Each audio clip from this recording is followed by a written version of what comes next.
Hi, I'm Jane Rudolph. And I'm Monsignor Charles Minor. I'm Father Joe Glass. Welcome to Reel to Reel. Every week here at Reel to Reel, we find out something new and interesting. And tonight I'd like to ask something of my co-hosts. Have either of you ever mastered a musical instrument? The bugle. I played the bugle at one time. Did you really? Yes. I didn't do so well with the drum, but the bugle I did. The bugle. Tough to find a nice place to practice that instrument. How about I you, have Father? tried a number of them. I can answer your question simply, I've not mastered anything, but I dabble at the keyboard a little bit. You know, one of those Casio things. And, Sure. I like it. There's a thrill about making music, even if it's not good. Well, I think both of you then, and I know you too, will have a wonderful visit with Tony Melendez, who plays the guitar, not with his hands, but with his feet. Music gives you kind of a reason for a living, and that's what Father Tom Leger is going to talk about to us tonight, a reason for living. He may be talking about a reason for living, but Sister Peg Hynes will be with us. She's from the Heart of Camden Housing Corporation, and she'll be talking about a reason for hope. She has been restoring houses in the Camden area, and we'll hear all about that program. Sister Peg works at wonderful Father Doyle in Camden, and he has a great expression when he talks about the reasons for hope. He talks about money and muscle and materials. And when you talk about muscle with the Heart of Camden, it's not just brute strength, it's also muscle and spirituality as well. Because we may go through Camden and find it very depressing block after block, but you're going to meet people who are rebuilding it brick by brick.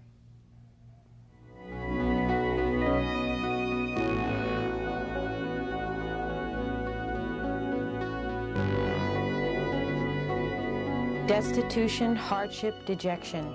The infiltration of wreckage, drugs, and homelessness into cities desperate for change and renovation.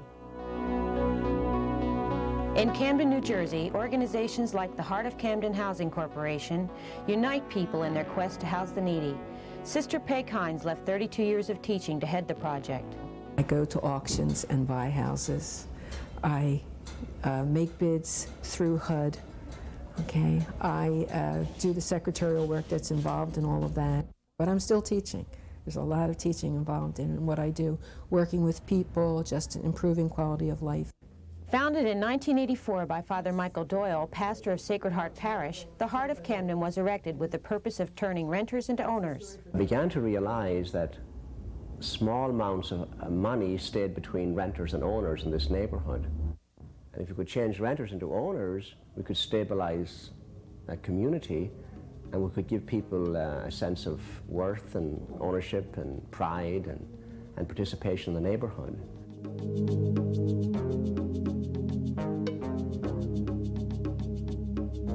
Participation in the neighborhood also involves people outside the city who adopt a house, volunteering their time, skills, and brawn, bringing new life to a once decrepit abandoned structure.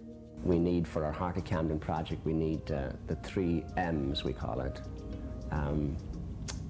Money, material, and muscle. There's something wonderful about repair rather than building something new, because we're all in need of repair. So when we're repairing an old house, we're kind of repairing ourselves. We love when they come with a skill, like electrician or carpenter or so on, but we say no to no one. Well, I grew up in Camden, and even though I've been out here a long while, I still have a feeling for the place, and I would love to see it come back. In addition to the individual volunteer, families, colleges, and church groups join forces to get the job done. Recently, Trinity Presbyterian Church members adopted a house. A lot of us get real comfortable in suburbia, but you know, this is part of our neighborhood. I'm donating some very rusty skills from plumbing when I used to work for a plumber about 15 years ago. It's a very lighthearted, kidding type thing. These are people who like to work with their hands and do things, and we enjoy each other's company. It's a social event in effect, as well as a chance to do something in fellowship. The differences in faith are really not that important, and I think it's real important that the churches do work together. Ellen Schmidt and her family work every Saturday on their adopted house, each donating their own skills. About once a month or so, we decided we would, come in and spend a weekend doing some things. But we saw the house and realized that we could take it on. We have a general idea of what we're going to do, and then we discuss. In general, I carry a lot of heavy things, trash, I can nail and hammer and sheetrock and wire and that kind of stuff. All people work together and help each other, and these people will help the next people, and that's the way it is. And in this world, this is really, it's getting smaller, and the people really do need to help each other.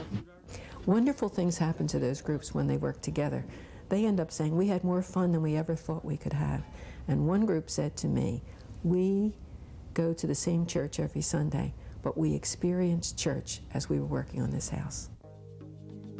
When a house is completed, a family in need moves in and buys the house from the heart of Camden with small monthly installments, no deposit, no interest. People are referred to us mostly by residents, and they're tough. They don't recommend just anybody, okay? And I screen them, and I certainly do some referencing, you know, checking some references. But usually there's a wait, and I ask those families to keep in touch. And a lot depends on what happens over those 3 or 4 months. It is very, very, what's the exact word I can say? Wonderful. It's wonderful to own your. I think everybody would like one day to have a house of their own. So I'm very, very happy about it. Maybe somebody can imagine how happy I am to have my own house. Just a remarkable transformation takes place in families. I've seen over 4 years families that have grown in pride, self-worth, the care they take of their own home and the care they take of the area around their home, their ability to work with other people. Those were things that hadn't been developed in their lives before. Well, they feel extremely good. You know, it's that old promise about sitting under your own fig tree and putting your shoes under your own table. It's a wonderful feeling people have that they can have ownership. In an effort to build a community among the people of Camden, the families give at least 5 hours a month in community service. 5 hours of service can be anywhere outside of their own homes. And so it could be in a new house that we're working on. It could be in a project that we have in the community. It might be the cleanup day in the community in which everybody gets out and contributes. The purpose is not to get work from them. The purpose is to build a community. The Heart of Camden Housing Corporation has changed the dream of home ownership into reality for over 30 families so far, and although there is still much to be done, the community of Camden is on its way to a brighter future. Short term, we're going to be moving into new offices. Underneath that, we're going to have a thrift store for children's clothing. That's a great need in our area. We just have so many children, and we don't have storage space here, so that's been an idea that's been talked about for a long time, so it's about to become a reality. Above all, my goal for the Heart of Camden is that, that human development would emerge through urban renewal, that both those who help and those who are helped would develop. That's the key to it.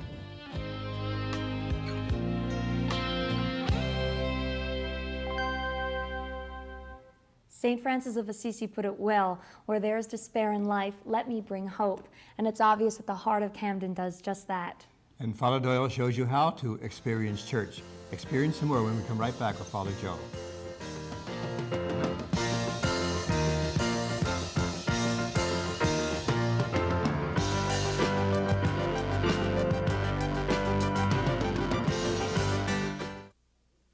Hello, I'm Monsignor Charles Minor.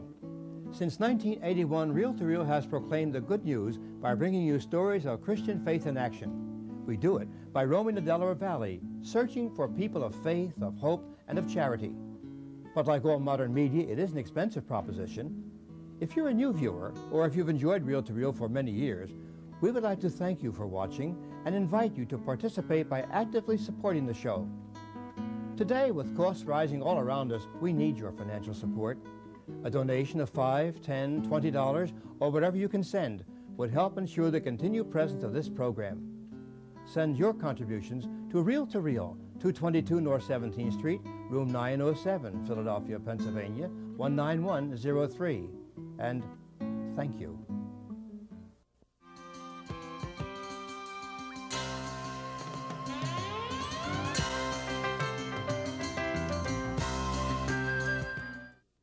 Well, we just saw Sister Peg Hynes through the magic of videotape, and now she's here live and in person in our studio. Welcome to Reel, Sister. Thanks, Father. I will share with our viewers, you mentioned to us earlier that you were here and walking around before we began taping, and you said what a kick it is to see television behind the scenes. And this is our chance, I guess, to see the Heart of Camden project behind the scenes. We saw it on videotape, we saw the piece, and it's wonderful. It's a terrific program. What's it like behind the scenes when the television cameras aren't there? What's going on? What are some needs and some things that are just always a kind of a pressure for you as director of that program? Well, it's an exciting scene, to say the least. It's an exciting scene to see people who are homeless, people who never had an opportunity to own a house before come into ownership. But it just doesn't happen. A lot of people make that happen. Muscle is important in our program, and presently we have over 30 families in homes, buying their own homes at no interest mortgage payments that range from $110 to $250 a month. Mm-hmm. We have 5 properties that we're rehabbing right now. And to give you an example of the range of muscle that we're using in these 5 properties, there's one property being rehabbed for a refugee family from Vietnam, and the Vietnamese community are giving us the muscle for that project. Mm-hmm. We have a family, the Schmidt family, and they were on the tape. They are a very skilled family, and they bring all their resources from the college students to the plumbers and electricians that are within their own family. Mm-hmm. And they're sponsoring another one of the homes. Sponsoring another house. In a third house, Mid-Atlantic Bank has just said yes, and they're going to take on a house. And they're going to bring in their materials, their men, and they're also putting up the money for the acquisition of the property, because we do have to acquire these properties through the normal channels of so you auction. find all kinds of sponsorship Yes. for these, which must take a little load off your shoulders to know someone else is getting behind a particular home or house. It's very exciting when a group says they will take on a property, because they bring in all kinds of skills. Well, Trinity Presbyterian Church was featured in the film, and they just said, we've budgeted this in our program. This is our timeline. We're starting in January. We'll finish in Memorial Day. And every Saturday they're in there. Yes, yeah. Which is quite an ecumenical dimension to your program too, isn't there? I know you've got Presbyterians involved and Baptists involved, not just Catholics. But tell me more before we get about some of these volunteers. I mean, I'm watching, and I'm not skilled. I'm one of the least coordinated people you can meet. I'm not a plumber. I don't know anything about electricity. It scares me. I don't know. But now tell me the kind of volunteers you're looking for. Can I fit in? Yes, you can. Please come. All yes. right, but even though I don't have any practical skills. We have work for anybody who comes. On a given Saturday, we might have 40, 50, 60 volunteers. And if they're working on these group houses, we often will volunteer some labor.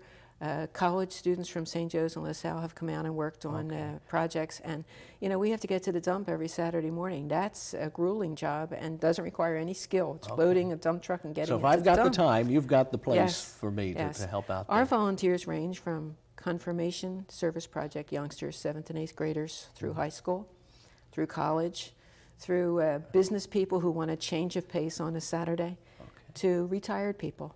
So there's a spot. Tell me about another one of the M's. We talked about the muscle. Tell me about materials. Where do you get all these materials? What is it called? The sheetrock and all these kinds of things that you need. Well, we have to buy them, okay? One of our biggest needs would be contacts with people who might be able to get us in touch with people who could give us windows or at a better price than what we're paying. We're paying the going rate, or good, strong doors. We need good, strong doors in Camden. Right. Sheetrock. So you need a connection, in other words, for Yes, material. we're always looking for a connection. Sometimes people can't come in, but they can provide that kind of connection for us. To get a good price, to get a wholesale price on some of these things. Yeah. Right. Now we're talking about prices, and that gets us right to the third M, if you will, the money. And tell me how that works. Are you getting funded by the government, or what? No, we have no government funds. We depend mainly on individual donations, and we have been blessed repeatedly. We have moved on in faith, knowing that there will be money if the project warrants it. If it doesn't, there won't be money, okay? Because we know that's the way God works in our lives, and certainly working with our program. We have been fortunate enough to get some small grants, and just recently we received a Fannie Mae Foundation grant for an award for excellence. They give 6 throughout the country, and we've gotten a $25,000 grant from them. Isn't that great? And that came as such a surprise to us. Congratulations thank to you, you. sister. That's Thank you. tremendous. Really, to be singled out to be 6 out of the whole country, Yes. and to have a Heart of Yes. Camden Housing be one of And them. it's interesting that the features that appeal to the people who were reviewing the grant request, I think there were 200 grant requests. Sister, I don't think we're going to have time to get into it all there, but I congratulate you and I wish you continued success for giving people a reason to hope and a reason to live. Back to you now, Monsignor. Father Joe just said what Sister said. Sister said to him, we moved on in faith. What a beautiful idea that is, to move on in faith. That's true. And the Heart of Camden, when you think about it, works in the shadow of City Hall in Camden. And Monsignor, we found out that emblazoned on the City Hall is the words, without vision, people perish. Well, you need the vision and needed to work in the muscle and so forth. But in order to obtain a unified vision, Sister has found out you have to have a common spirituality. Greetings in the Lord. Every society needs a reason to exist. In the book of Proverbs and on top of the City Hall of Camden, New Jersey, there is the expression, without vision, the people perish. And God knows we need a unified vision today. Otherwise, we are going to continue without meaning, almost on a suicidal mission. Now, we can look at art that points out to us how insane things are today in many ways. A movie like River's Edge is about a group of teenagers who have absolutely no respect at all for human life, to the point where they can even kill one of their own and feel absolutely no guilt about what they did. And then there's the movie St. Elmo's Fire, about a group of recent graduates from Georgetown University, which is a Jesuit-run college. And these kids are all mixed up. And it just points out to us that in a crazy society, not even going to a Catholic university is going to be able to save people. And then recently we had the movie Wall Street, which is about a lot of our yuppies today who are in love with money, thinking that that is going to be the answer to all of their problems. Now, it may come as somewhat of a surprise to us, but the world was not always as mixed up as it is today. You know, back in the Middle Ages, people did have a unified vision that they could all agree upon.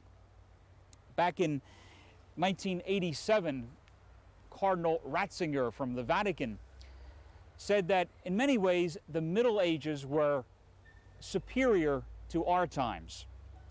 Well, it was easy to parody and lampoon those remarks, implying that he was trying to say that the lifestyle of the Middle Ages was superior to today. Of course, he wasn't saying that. What he was saying, however, was that at least in the Middle Ages, government and science and religion were able to agree as to what life was really all about. And if we are going to survive as a society, what we are going to have to do again is to reacquire some kind of a common understanding. Now, to do that, we're going to have to go beyond science and beyond government and even beyond religion, and to find the presence of God in our midst, and to find a common spirituality that unites us all. Now, if we don't, then we're going to go on with business as usual. We're going to have government doing things like producing chemical weapons. We're going to have science coming up with ideas like surrogate motherhood. And we're going to have religion taking refuge in fundamentalism. We're never going to agree on all the externals of a common vision. But if we can dig down into the spirit within us all and discover that we really are children of God and this is God's world, then indeed there is going to be hope for us all.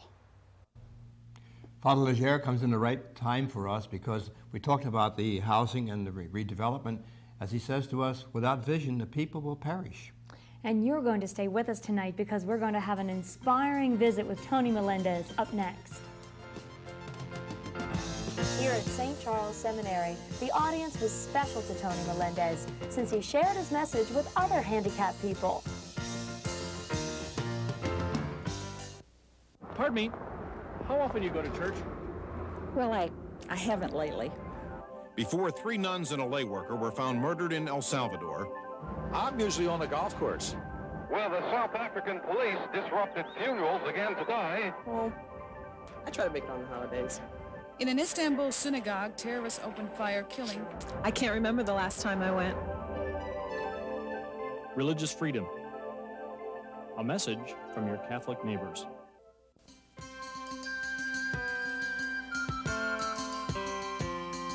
We welcome your comments and suggestions and encourage you to write to us at Reel to Reel, 222 North 17th Street, room 907, Philadelphia, Pennsylvania, 19103, or call us during regular business hours at 215-668-9842. When affliction touches us or our families, we have to make a quick decision and very strongly. Even though we are afflicted, it's very important we never let the affliction affect us. Well, Tony Melendez did not even let the loss of arms affect him. And when you think about it, his music has even graced the ears of our Holy Father. Tony refused to accept "I can't" and only utters "I can." Tony Melendez is a prime example of a person who said, "I can succeed," despite being born without arms. Faith and determination have showed Tony that playing the guitar is one way for him to say, "I can." Recently, Tony brought his musical talents to St. Charles Seminary. With his brother Jose, his full-time sound man and manager, Tony has traveled to 34 states and Japan to spread his message of courage and love.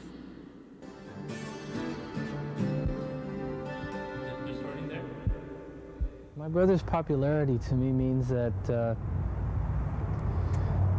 it's a message. A God-given thing, I believe. A message that you can overcome. A message that that you have so much potential that you don't tap into. And I mean we as whole human beings have so much potential that we can utilize, but we're often too lazy and don't. So I see him as his popularity means that people are looking for direction, are looking for hope and courage, and I think that's why. People are looking for that type of guidance.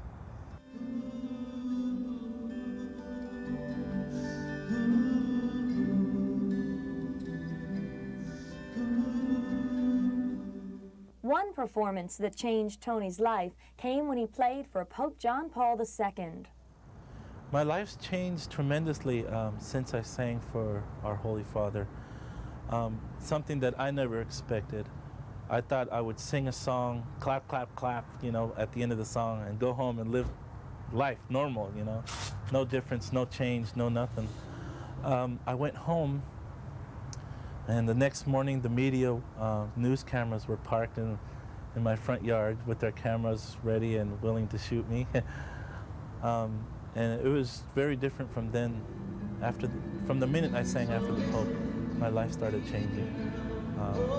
I was visible to a lot of people, and now people recognize me and know me by name. I'm walking through an airport or a restaurant, a bathroom, wherever. Hey, you're Tony, you play, you know, and it's neat, it's exciting.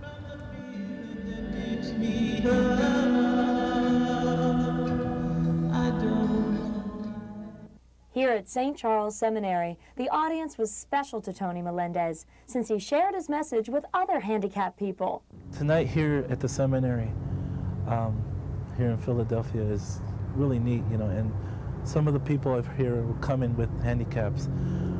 That makes me happy because for a handicap to go to places, sometimes it's not so simple. Transportation, medicine, maybe you're on your back and have to come in, you know, like on a bed or whatever. I like them to come out. I want people to see us. I don't want people to feel sorry for us. I think sometimes the church's attitude wants to heal me. I do with my toes and with my mouth and with my ears and with my eyes, That's what I want to do. And I think handicapped people feel that way. When they go someplace, they feel special because people make them special in the sense of they overhelp them, or they overemphasize their presence there or their handicap. So I hope to be visible always to people, and being handicapped, you know, to be able to show that I can. And I hope many handicapped people say I can. I was curious in seeing the piece on Tony Melendez, how many handicapped people were at the St. Charles Seminary Chapel watching him. Years ago, we used to go to campus seminarians down in Matitaconk with the children from the St. Edmund's Crippled Home for Crippled Children. It was interesting to watch them adjust one to the other and be supportive. There was never any babying and no misery love company kind of thing. And I think we've seen tonight, both with Tony Melendez and with the Heart of Camden project, there's all kinds of, what would we say, brokenness, disabilities perhaps, and yet the message, I think, in both has been to take what you're given and to go forward, never to lose that hope. That's true. Tony Melendez said it very well, and he makes us all think, gosh, you know, what am I doing? So if you're sitting there tonight thinking, I'd really like to get involved as well, we always love to get your phone calls here at Reel to Reel. So please, either write to us or give us a call, and we'd love to put you in touch with the Heart of Camden, so perhaps you could add your talents as well. So I want to add one question. We opened the show, but you found out what Monsignor and I played the bugle, and I dabbled the keyboard. What do you do, Jane? Do you play a musical instrument? Aunt Frances started me at about age 4, and at Christmas time I still get out the music and play the Christmas carols on the piano. But that's it. Good for you. Do you even use the black keys too? I use the black keys in both hands. I'm disappointed. I thought Lisa was going to be the flute. No, my sister was the flute. I was the piano. That's terrific. Very good. Well, next week you will be finding out some interesting things here on Reel to Reel once again. So until then, please take care. Goodbye and God bless you. Good night. We'll see you next week on Reel to Reel.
Travel arrangements for Reel to Reel by Atkinson and Mullen, Newtown Square, PA, 215-359-5980.